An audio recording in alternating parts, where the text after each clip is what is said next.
Good morning. So we have a busy day. Busy day. First order of business. Again, I'm sorry about that noise. You guys heard that noise in my last video. It's my awning making that noise. Hopefully I can get it fixed today.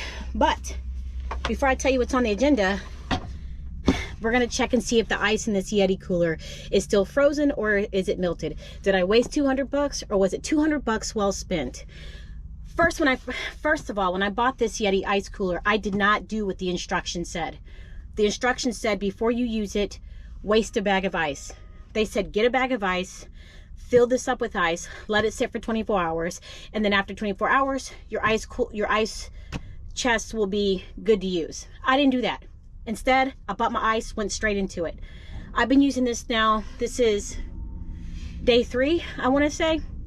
So for the last couple days, I've been having ice in here. It's been melting. I've been filling it up. It's been melting. But I've had ice consistently in here for 24 hours, right? So last night, I had some ice in here, but it was still melted. So I dumped out the water, bought a small bag of ice, filled 2 Ziploc bags up with ice, put my beef in here, my cheese, my yogurt, and zipped it up. That was at 7:30 last night. The time is 9:15. That is almost, what is it? That is 13 hours and 45 minutes that I've had this ice in here. Let's see if it's frozen or if it's melted.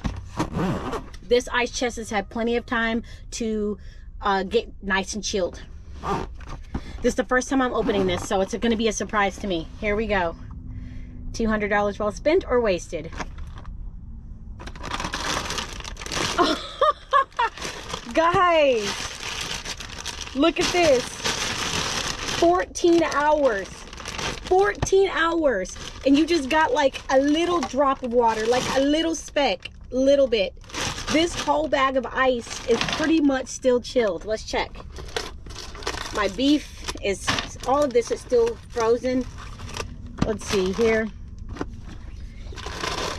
And here is the other bag.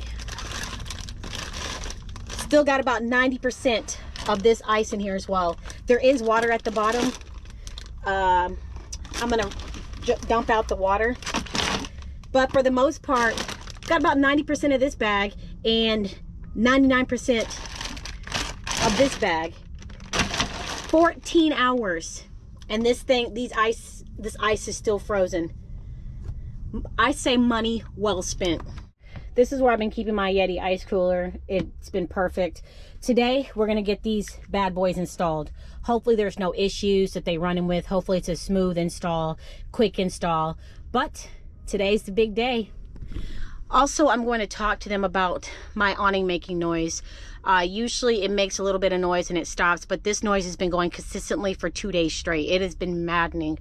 Had Florida General RV fixed the awning like they claim they did, I would have never had this problem. Because like I said, the awning is currently on recall and it should have been fixed in Florida when I had the appointment. But those maintenance guys told me, they're like, oh, it's fine if your awning opens and closes on its own. If you get up at high winds, it's supposed to do that. General RV in Michigan is like, no, it's not. That's why the recall is there, to fix that problem. So my naive self, again, believed the professionals. No more.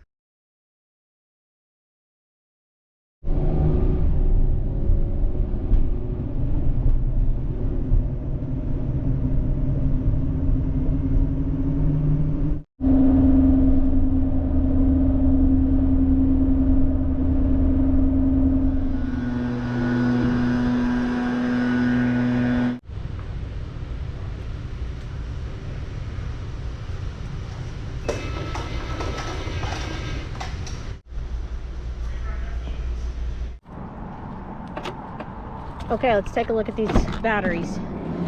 These are the old batteries that I had.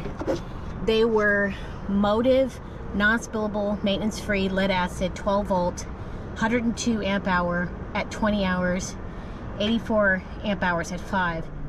Yeah.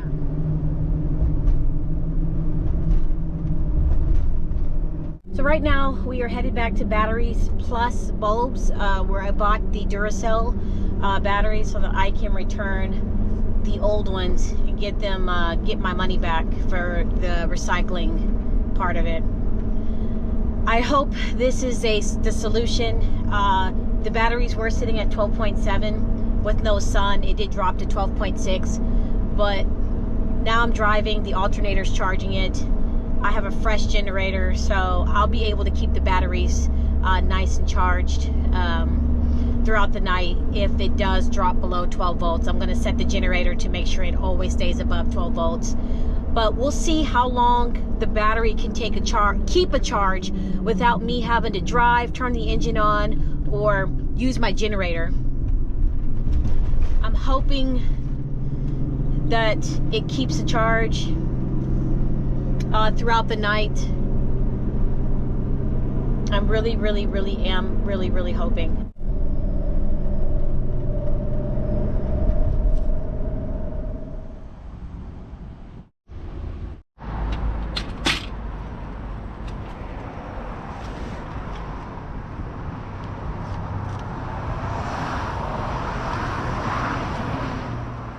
So there's the coach. That's the battery we just replaced today with the 2 new ones.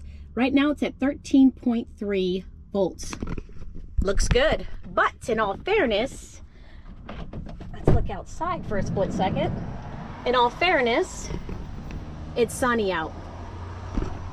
So a real testament is going to be when the sun goes down, and definitely at nighttime. So I will definitely come back on when the sun goes down or when it's nighttime, whichever one is first, and we will take a look and see what the coach battery is looking like. In theory, these are new batteries. They're not used up. In theory, this coach battery should get me through the night at least around 12 volts at night. It should, but we'll see. We'll see.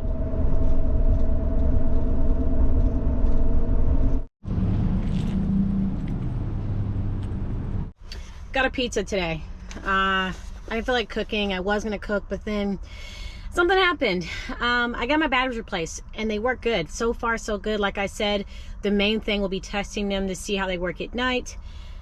But I was told that my awning recall was fixed, and the noise that I'm hearing, everything is gone and fixed, but it's not. Not only is the noise back and irritating as all get up, but now my awning doesn't open or close. When I hit the button, I just hear clicking.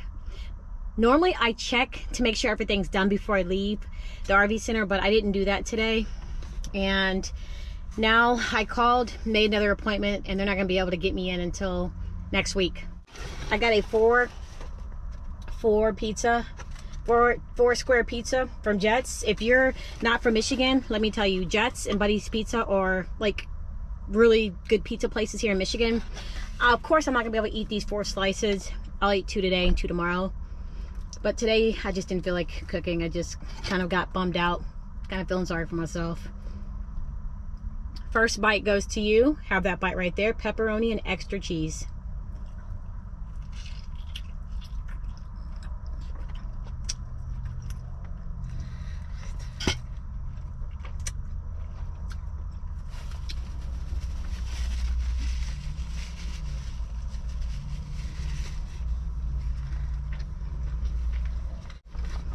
So I'm having a little pity party.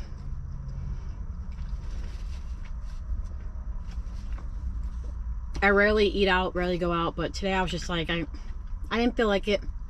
I don't feel like, it's always, this is van life. It's always something, but what I have to get done as far as the awning, it's minimal. Right, it could be something even major. My refrigerator could have went out, my AC could have went out, my generator could have stopped working. So I need to look at the bigger picture, and that's how I kind of get through it. Just look at the bigger picture. It could always be worse.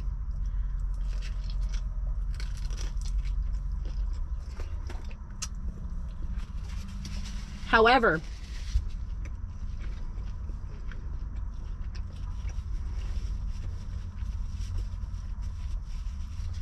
in order for me to get that noise to stop from the awning, because the awning keeps boop, 30 seconds, boop, every 30 seconds, I have to turn my inverter off. That means that the lights won't work, which I'm fine with, but the refrigerator also will not work.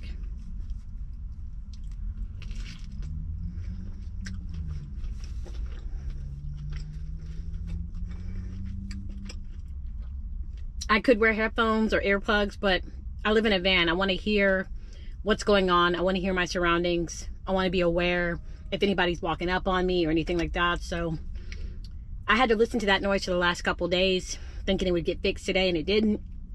And now the awning doesn't even open up or close. And it was maddening. That noise was maddening to hear that noise all night. It was maddening.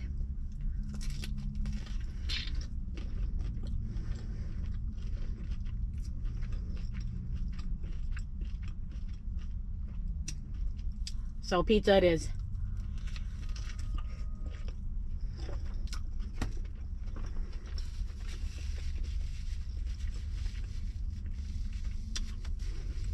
Thank you guys for all the prayers and thoughts and prayers and well wishes in my last video, my last couple of videos about just dealing with the storm and things. I guess what I didn't convey very clearly is that, and I did mention it in the last video, is that I've dealt with tornadoes and bad weather, because I got a lot of people in my comments, oh, that's normal for the South, or that's normal for this state. We deal with that all the time.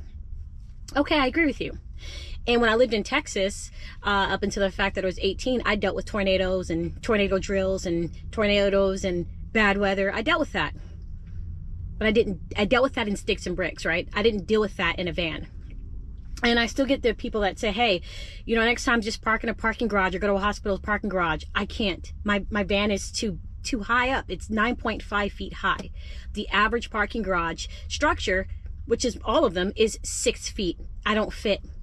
I found one parking garage that I can fit into, and that was one in Vegas. Outside of that, I have never found a parking garage that this van fits into. So and the storm just kind of came out of nowhere. I wasn't prepared.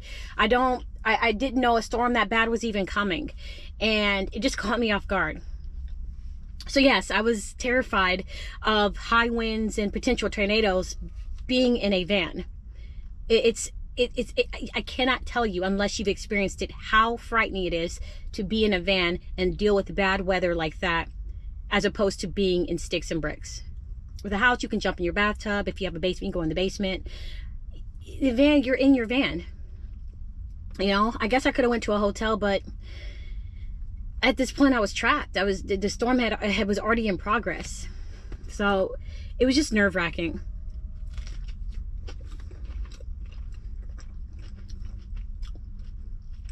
So I didn't want to end the video until we looked at the coach battery and see if it survived through the cold night. It was pretty cold last night. I got the temperature gauge for you. Current temp is 56 degrees Fahrenheit. And to me, that's pretty cold, given the fact that I've been dealing with 80 and 90 degree temperatures here in Michigan. But let's take a look at the battery.